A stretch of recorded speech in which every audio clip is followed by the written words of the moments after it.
So today's sponsor for the Senior Center Fund Drive is Here for Life Audiology. Hearing loss is linked to social isolation. When someone can't hear what people are saying, they may not want to be around people or be able to engage in conversations. This can cause loneliness, which raises the risk of depression and cognitive decline. At Here for Life Audiology, we love to help people hear. We give individualized attention to each person to find the best treatment and hearing aids so they can enjoy socializing and being with friends and family again. And now I'll turn it over to Janet and Sam. Yeah. Well, welcome everybody. It's Thursday and we are going to go traveling again, this time to Guatemala and Costa Rica. And Sam Bobelston is going to take us on our trip today. Sam was a cartographer with the US Geological Survey, and he moved to Bainbridge Island in 2003 whilst he worked at the old red federal building in Seattle until he retired in 2007. And since then, he has been traveling the world with his wife, Suzanne.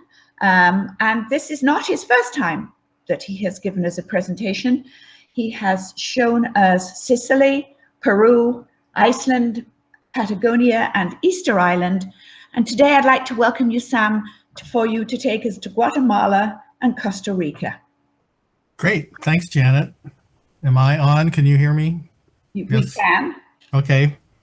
Thanks all for attending. As Janet said, I was in Guatemala and Costa Rica in January of this year. So just before COVID hit. As a matter of fact, when we were there, it hit the news. And at one hotel we were in with a bunch of Chinese tourists, and I was thinking, gosh, I hope they're not from that part of China, but apparently not, because I'm fine. So anyway, I was on a trip with Overseas Adventure Travel, OAT,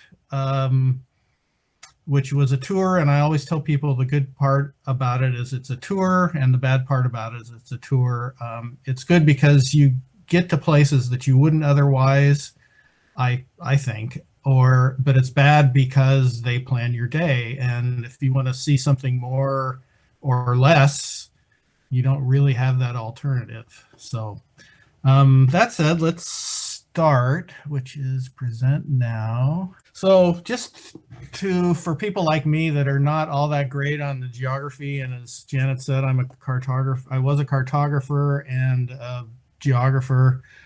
Here's a map of Central America, and you can see Guatemala in the purple there is up in the far left. It borders Mexico to the north and the northwest, and Belize to the northeast, and El Salvador and Honduras on the bottom.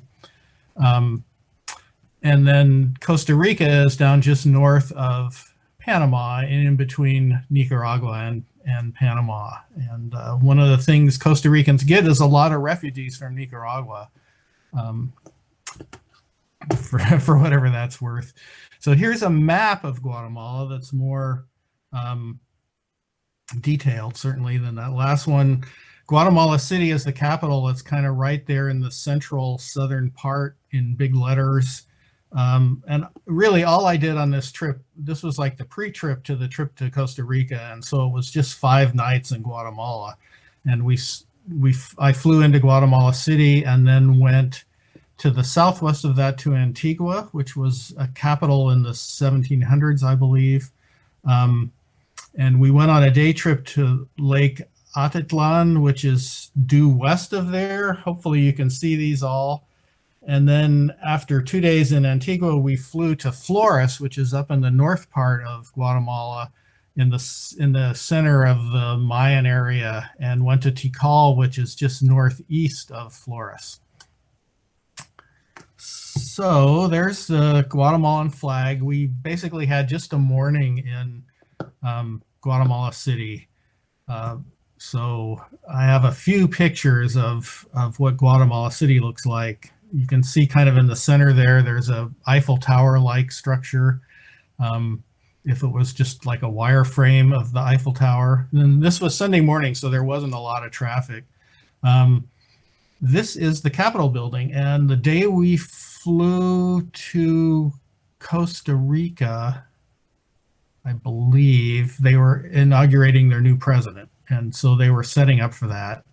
That's our guide, our Guatemalan guide, Marco Sandoval, and in front of a big church, which we didn't go into because services were going on Sunday morning. This is another picture of the palace. And right on the other side of this big square, there was a market going on, and people were bringing in goats.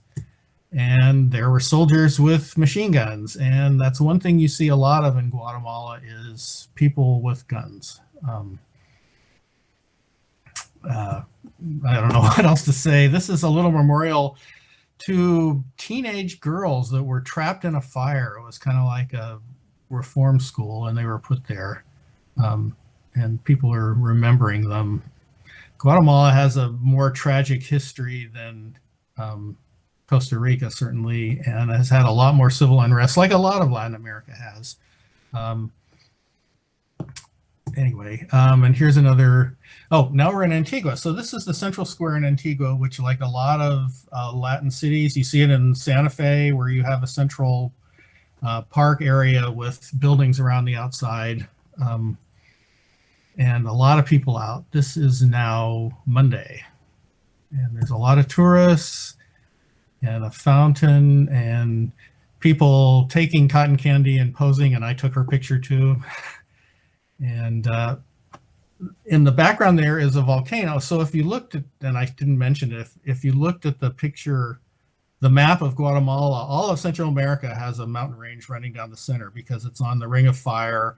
It's volcanic, it's active, and a lot of the volcanoes are active and some are inactive. This one is inactive, the one in the background there, but there was a mud flow that came out of that volcano and just pretty much destroyed the city of Antigua and caused the capital to move from Antigua in, I believe, the late 1700s. Antigua is a very touristy city. I've heard that security is really tight in Antigua, and you did not see people with guns, and there were lots of tourists. There were English schools where you can go down for 3 months and learn, I should say Spanish schools, and learn Spanish, and they put you up with a family, which to me is actually very intriguing. This arch, this yellow arch, is very famous in Antigua. It's probably the most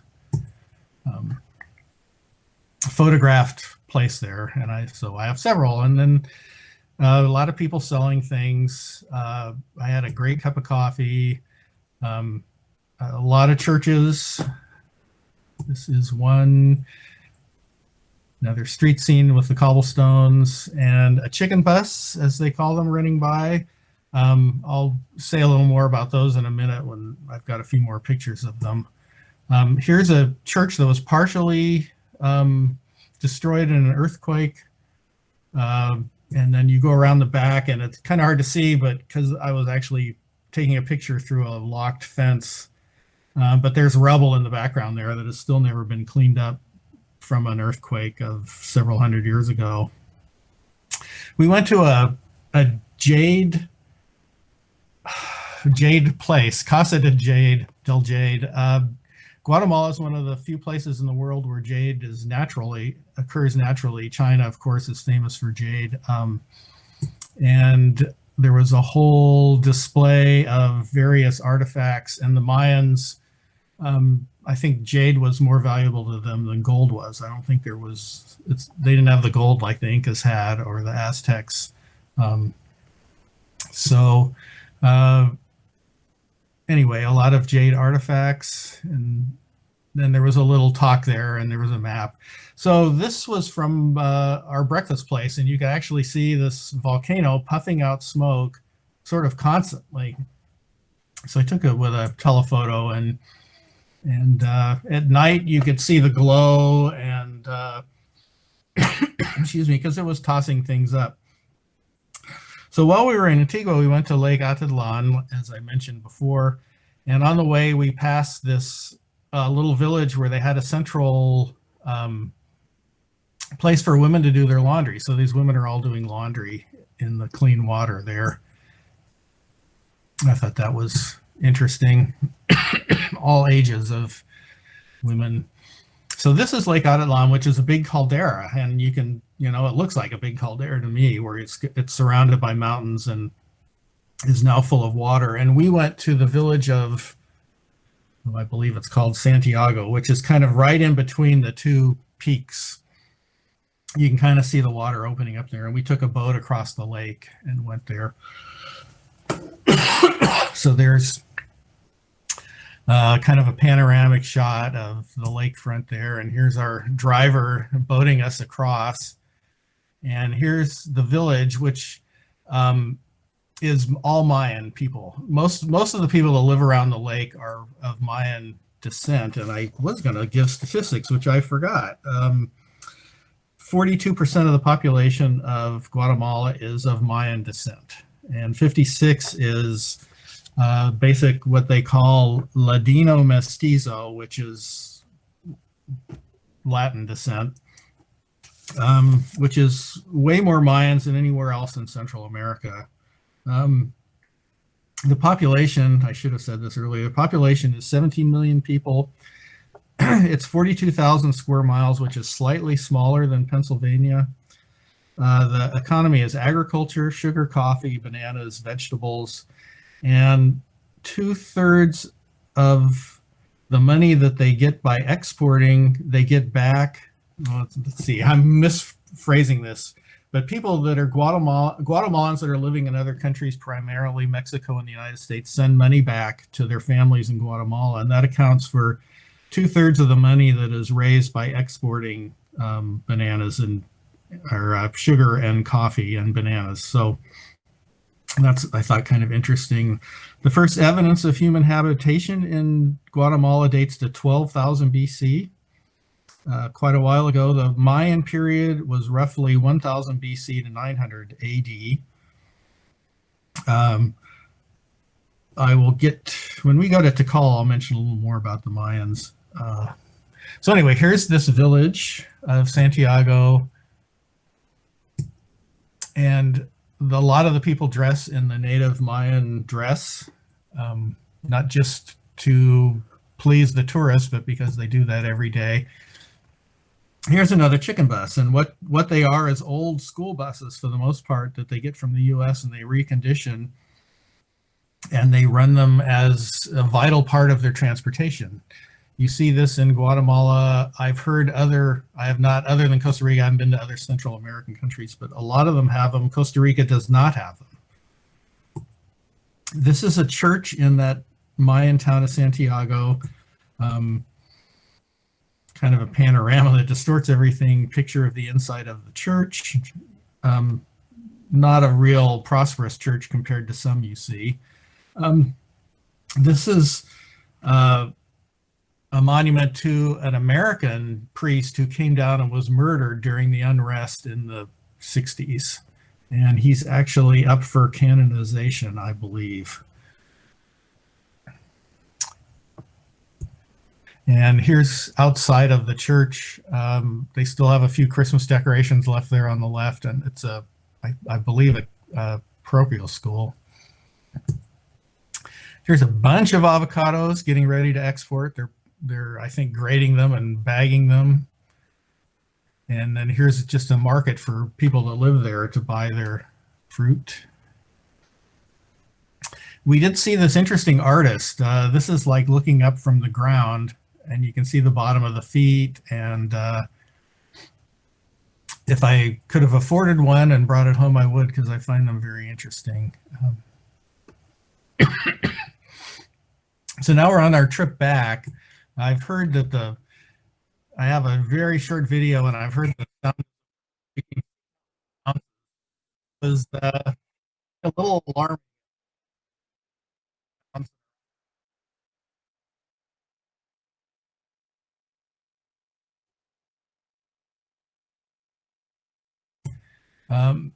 This is Yes, Sam, we lost audio when you were playing the video. Oh, okay.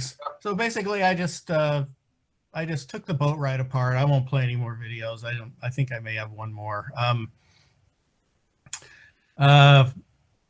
Yeah, it was really bouncy. In the afternoon, the wind came up, and so the trip ride back was a lot worse than the trip ride over. Just a store, I thought it was interesting. So now here's a bunch of the chicken buses. This is actually where they have routes. They're regulated by by Guatemala, by the country, or at least the state that they're in of Guatemala, and they typically have a driver and somebody to collect fares. And so we toured there. There I am with our guide Marco, and you see them everywhere. It was to me very interesting, and we actually did take a ride in one. So you can see the volcano in the background there with a little puff of smoke. And here's the inside, and it looks like a school bus, other than it's been fixed up. And we're just about to leave Antigua, but we went up to a viewpoint, so now you can look down on this. We're looking down on the city with the volcano in the background, which is always there and looming over. It was great. I liked Antigua a lot. And last picture. And the last thing we did there is we went to lunch at a place where they make coffee, and they make hot chocolate, or coffee to make hot chocolate with, or not coffee, chocolate to make hot chocolate with. And here's the lunch getting ready. And there's chocolate beans and I believe a pod of cacao. And those look like coffee though, and not chocolate. And he's making hot chocolate here. And now we went back to Guatemala City, and now we're flying to Flores in the north of Guatemala to Tikal, and we're on this little teeny plane, which worried me a little. And it was one of those planes where all there is a curtain between the pilot and the co-pilot and the passengers. And it was just us. It was the one guy and the people on our trip, which was just 5 tourists and the one guide. Anyway, so now we're at that big lake, which was near Flores, and we're going into Tikal. And here's a little gift store, so you can buy all your Tikal souvenirs. And now we're starting to see the ruins at Tikal. One of the things that is really interesting is they're finding more and more Mayan stuff all the time, using LiDAR technology, which is a way of beaming a laser beam down from either a drone or an airplane. And you get the signal back, you get bounces back, and it lets you to some extent see underneath vegetation and even a little bit of the ground. Researchers in 2018 found 60,000 uncharted Mayan structures in northern Guatemala, or probably not all Mayan. There might be some Olmec and other things stuck in. That, to me, that's amazing. The Mayan civilization was way bigger than people realize, because most of it is under jungle now. Tikal was under jungle, and they had to clear it all out. So a lot of it is still under the jungle. And I'll just kind of run through these. This is another panorama, which distorts things a little, but you get some idea of the size there. And the places where the green roofs are, they're still working. There's paleontologists or anthropologists there. I guess it'd be anthropologists. So you can see the steps that go up, and you can see in that picture, you can see people up there, but they don't let you use those steep steps. I got a picture of the actual steps coming up here. I myself was fascinated. I thought the Mayan ruins were amazing, and I would like to see more of them and go back. Ode has a trip they call Route of the Maya, where you start in El Salvador and go to Guatemala, and you hit the one in Honduras, Copan, I think, is in Honduras, and you end up in Belize. And that, to me, would be a fabulous trip. That's on my list. One of these shots, if you remember the first Star Wars movie, when they're flying out of their rebel base to attack the Death Star. It was shot here in Tikal. I think that's coming up. Anyway, here's the stairs where the tourists go up to the top. So this side of the pyramid has not been excavated. And there's the top and more X. And I believe this is the shot, and that monument that's right there in the center, I think the rebel ships took off and flew past that and went out to get the Death Star. So for any Star Wars fans, that was my third set of long stairs. I was a little bedraggled at that point. So that, I believe that's my last shot of Tikal. And one thing we found out is we had what were called tourist police, or were following our van. And these were guys, armed guys, that I believe Oat hired to make sure that nothing happened to us. When I went this morning to the CIA World Factbook on Guatemala, it mentions that in certain departments, which are roughly analogous to states, including the Department of Guatemala, where Guatemala City is, and Petén, and I'm probably mispronouncing that, which is where Tikal is. It's a warning. It says reconsider because violent crime such as armed robbery and murder is common. Gang activity such as extortion, violent street crime, and narcotics trafficking is widespread. Local police may lack the resources to respond effectively to serious criminal incidents. So I did not read that before I went, but I was glad we had somebody watching out for us. And the place we stayed there was at least a mile back from the road. So anybody going in there would have to really work their way in there. So now I believe this was in the airport waiting to fly to Costa Rica, and they had a Marimba Band, which are big. You see them, well, this was a big one, a big Marimba Band, but you see them a lot in Guatemala and Costa Rica, people playing marimbas. So here is Costa Rica. Costa Rica is 20,000 square miles, which is a little less than half of the size of Guatemala. It's about the size of West Virginia. Has a population of 5 million, 84% white / castizo or mestizo. So it doesn't have the native population that Guatemala had. You can see Nicaragua is just to the north of there. Isla de Ometepe. Ometepe Island is there in the upper left-hand corner. Like Guatemala, it has the Caribbean Sea on one side and the Pacific Ocean on the other side. Has the central mountain range running down the middle of the country. The east side, the Caribbean side, is much wetter than the west side. You'll see further on, we went river rafting at one point, and everything got soaked, and it did not dry out until we got to the west side, because things would not dry because it was just damp. So the economy in Costa Rica is coffee, bananas, pineapples, plus high tech. Dell, Intel, Hewlett Packard, Bosch, and IBM and others are there. Costa Rica has the highest literacy rates in Latin America, 97%. It's the most visited nation in Central America, 2.9 million foreign visitors in 2016, generating more income than coffee and bananas combined. Has 14 volcanoes, 6 of which have been active in the last 75 years. It also has historically had greater peace and more consistent political stability than many of its neighbors, and I'd probably just say all of its neighbors. Its last violence was in 1948 with an armed uprising in the wake of a disputed presidential election. This was the 44-day Costa Rican Civil War. This was 1948, with more than 2,000 people dying. Following the war, the government abolished the military altogether, so they have no military. But they do have a trade agreement and I think a defense agreement with the U.S. Okay.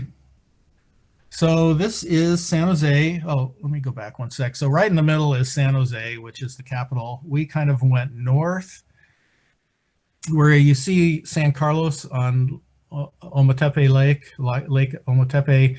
Just south of there was Los Chiles. We went there and That was as far north as we got, and then we worked over the Cordillera de Guanacaste and stayed on the west side for a while and ended up down on the beach about halfway in the middle, and then back to San Jose, and that was the trip, and it was 13 days, I believe.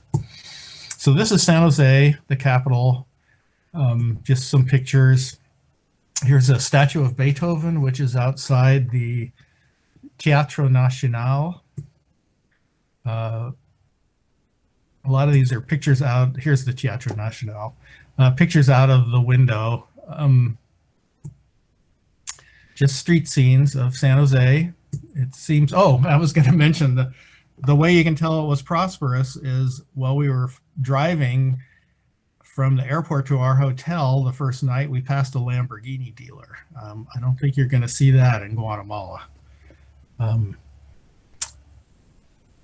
can't remember. This is the National Museum of Costa Rica, which has a lot of artifacts. Unfortunately, it was closed, so we didn't get to go in. There's one of the ugliest buildings I've seen. And then that afternoon, we went to a coffee finca or a coffee plantation. And the guy in the middle is named Pancho. He was the coffee grower. And the woman on the right is Wendy Aguilar, who was our guide. Great guide. Both of them were. Here's coffee beans in the wild.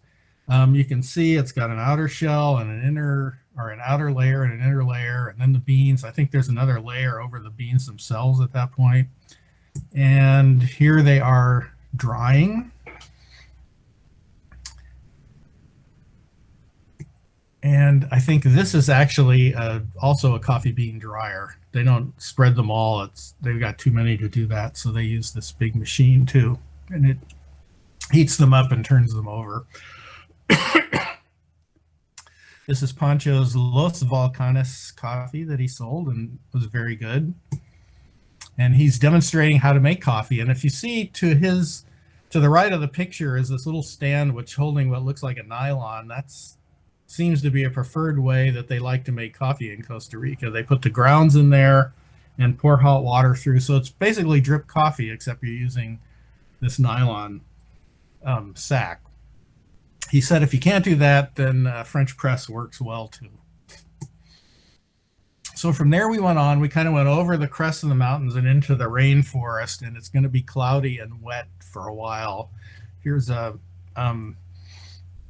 waterfall we passed, and we went for a walk along a trail here, of which I have very few pictures because it was basically you're in the jungle and there wasn't none of my pictures are very good. It's the Sima Trail, which is the same as a kapok tree, which we saw in the Amazon when I was in Peru. We were supposed to go on a river rafting trip that day, but the river was too high.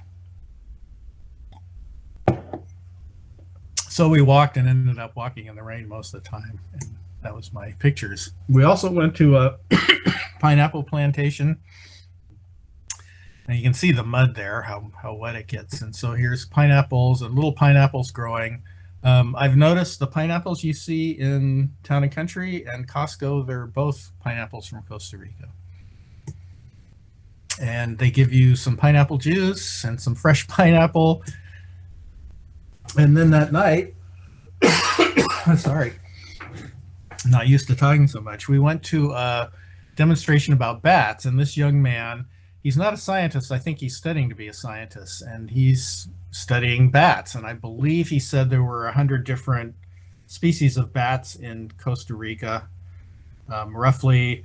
And there are fruit eaters and insect eaters and nectar eaters who pollinate. They're carnivores. There's actually a vampire bat, the one at the bottom, Hematophagus. And to study bats, since he said roughly 1 out of every 100 that they capture has rabies, they have to get the shots to the vaccine, the anti-rabies vaccine. So he did not let us handle them, which was fine with me. So he had a whole bunch of bats that they'd captured, and tagged or took blood samples, and then he was going to release them. You can see how thin, how I guess they're good looking to other bats. That was a big bat, and now he's held it up so you can see how thin their wings are.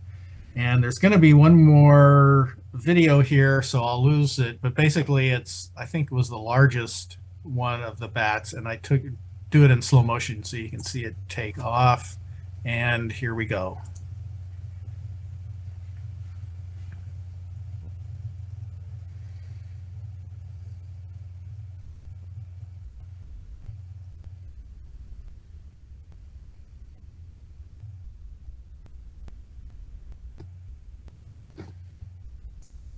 So that was almost more about bats than I wanted to know. But anyway, so the next day we did get to go on our rafting trip. Here we are getting our suited up and being told what we had to do, which, you know, basically, if you've been on a rafting trip before, it was a little rougher than some I've been on, but not bad. It was fun.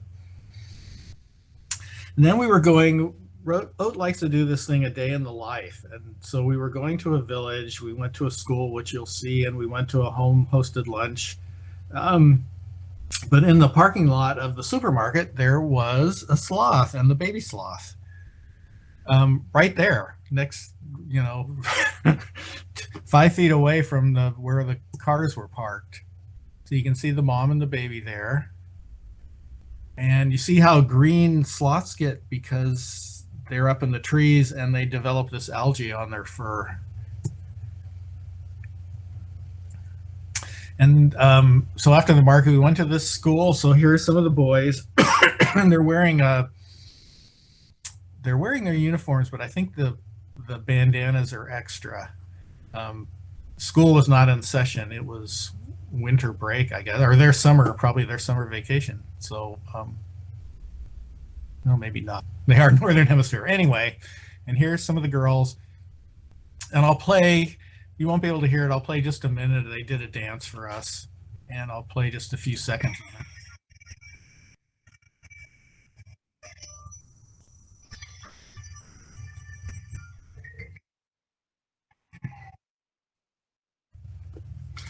So the boys were bulls and the girls were toreadors, and they did quite a long dance. So if you ever, I'll be glad to show it to any of you if you ever want to see it. It's like a minute, 50 seconds I have.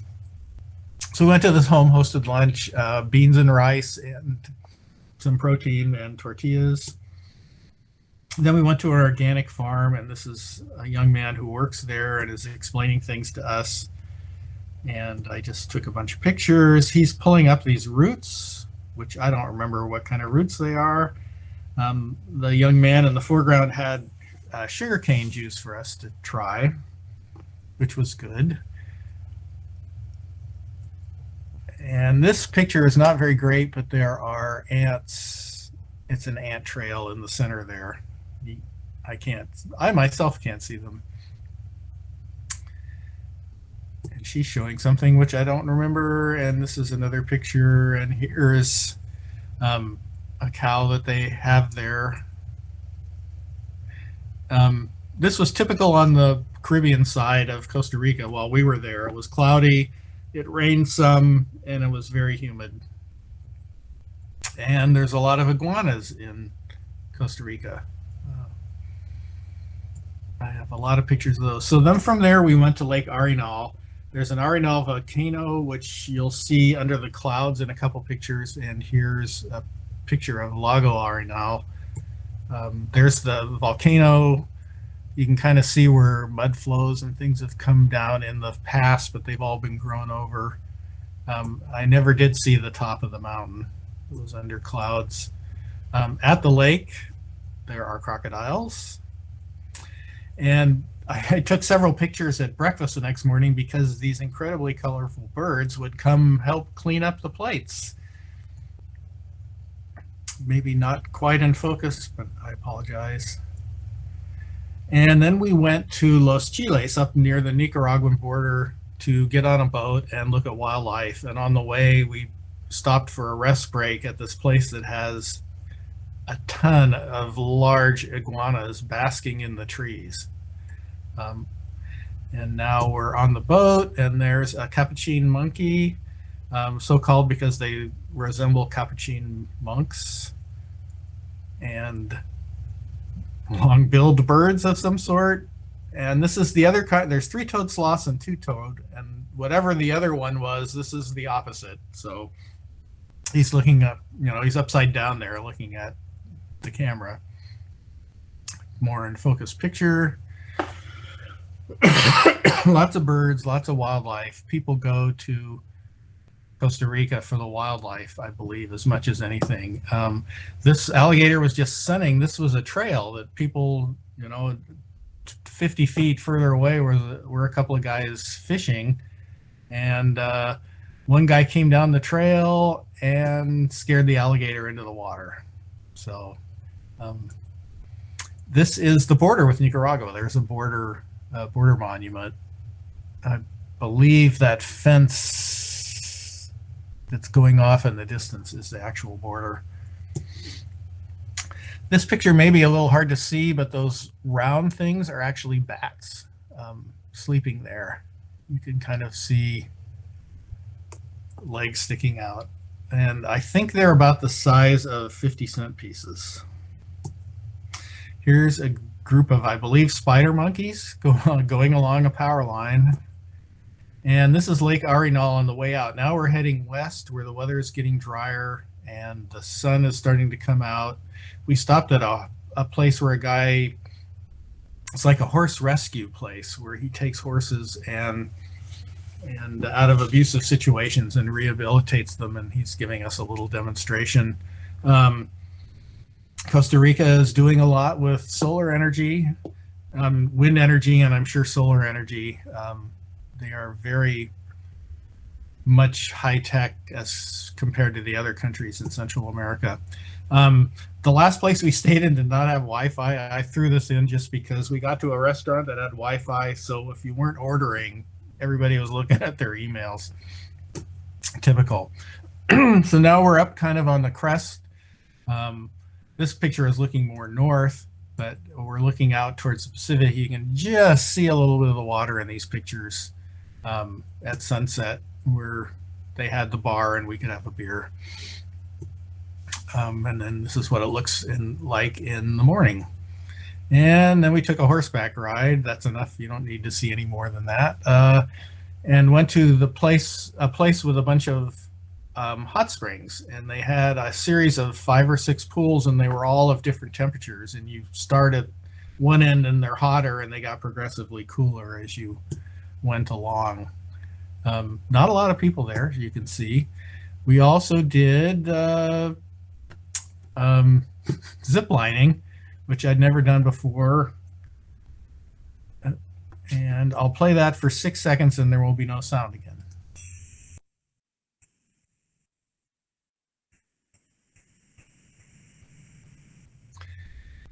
That was fine. Beaches. A lot of people go to Costa Rica and just hang out on the beaches, like going to Hawaii. And they are nice. This is another Cappuccin Monkey. They would hang around our hotel and try to steal food, try to sneak into the dining place and steal food. We're almost done with the trip. This is an area with a lot of wildlife and crocodiles, which you will see. And there's one, and a lot of birds. And my phone's ringing. And here's a crocodile just hanging out. Pretty amazing. We didn't want to go swimming, obviously. Clouds, birds, pelicans, kind of a mangrove swamp, I believe, and then this is looking east back towards the mountains. San Jose is in there, about an hour away, the capital where we're just about to go to. And I believe that's my last picture of a beach in Costa Rica. Now, how do I get out of here? Okay, any questions? Yeah, yes, Sam. I have two questions in the chat box, and they're Okay. both about Guatemala. Laurie Usher wants to know: did you take a ferry across a river to get to Tikal? No, Okay. it was we just drove there. I was in Costa Rica 30 years ago, which is a long time ago. San Jose was in no way as built up as it is today, and my husband had gone in a boat through the Panama Canal, and I and another girl met them on the coast of Costa Rica, and I happened to see a sloth in the forest down there, and I actually was able to see the sloth moving, which they don't do very often. No, and they don't very quickly either. Yeah. No, it's like slow motion. So thank you for bringing back such good memories of a trip. I enjoyed it. Oh, you're welcome. Yeah. Costa Rica was nice. I thought Guatemala was fascinating. I would like to see more of Guatemala and the Mayan ruins. Costa Rica, the wildlife's amazing. Yeah. Yeah. My daughter got married in Belize, and we were taken to a Mayan. We had a week at this hotel, that were very small one on the beach, and we were taken to Mayan ruins in Belize on the day that no cruise ship people went there. And they let us climb those huge, tall steps up to the top. So I don't know if they'll still let you do that, but it's hard work climbing up those very tall unbelievably. Steps. They're bigger than your average 9-inch stair going up. Yes. Sam, it's Laurie Usher. As a cartographer, so that's map making and that sort of thing. Is that right? Yeah, I worked on the topo maps for the USGS. So, what are your thoughts about using the new LiDAR to look down in, really, I guess, through the jungle, and it's through the layers of sediment, right? Yeah, it can get down to a certain, and of course I've retired now 13 years, so my knowledge of LiDAR is 13 years ago, so it's probably better now. It will see like all layers. So like in the forest here, it will get the canopy, the peak. It will show like where the brush is, and then we'll show the ground, and you can get, if it's sensitive enough, you can get all three of those layers. And in some cases it will see underground slightly and underwater a little bit if the water's not too deep. So it's three-dimensional. Yes. So you could see cenotes. Yeah, when one of the first places they flew LiDAR in Washington was Bainbridge Island, and it found a bunch of faults, or at least evidence of past faults, which nobody knew about, because it's, in jungled areas or heavily treed areas like us, it's really hard to see the ground and know what's there and see anything other than right where you are. It's hard to find long features when everything's covered up. And so I think they knew in Guatemala and Belize that there were lots of Mayan ruins. They just didn't know for sure what they had, and now they have a better idea because they can see under the vegetation a little. Does that help? Do you have an interest from your professional background of going in and working on that, or is the jungle too hot and wet and crazy? Yeah, my professional days are over. I would love to go there. I was watching a show. We had the Disney Channel for a month, I think, and they had this National Geographic show where they went to somewhere in the Yucatan. I think they were in Mexico, and took LiDAR in a drone and flew it up, and were looking for places, and it was off the National Geographic Channel, and it was actually kind of fascinating, except they made it so sensationalized, and the music go, bum, bum, bum, bum, bum. And it's like, oh, come on, just show me. So it wasn't Nova. It was more like, I don't know. But it was, even despite the way they presented it, was really interesting. But it was tough work because people were just climbing up and down. And no, I don't want to do that. I'm too old. Janet, do you want to mention what's happening next week in this slot? Yes, we have another travel mention next week. And Laurie, I believe it's you, right? It is. We'll be going to Venice and Croatia, Slovenia, and perhaps a little bit of Italy in between. I'm Nice. still very actively working on the slideshow. Good. Well, I'm looking forward to seeing that. And Sam, thank you so much for showing us today. And I will find a time for you to come back and talk about Peru. That would be wonderful. Okay, great. So Thanks, everyone, Taylor. take care. Thanks, Stay- Sam. Nice job. Okay. Thank you. Thank you. And we'll see you Bye, on Very good. Thursday. Thank you.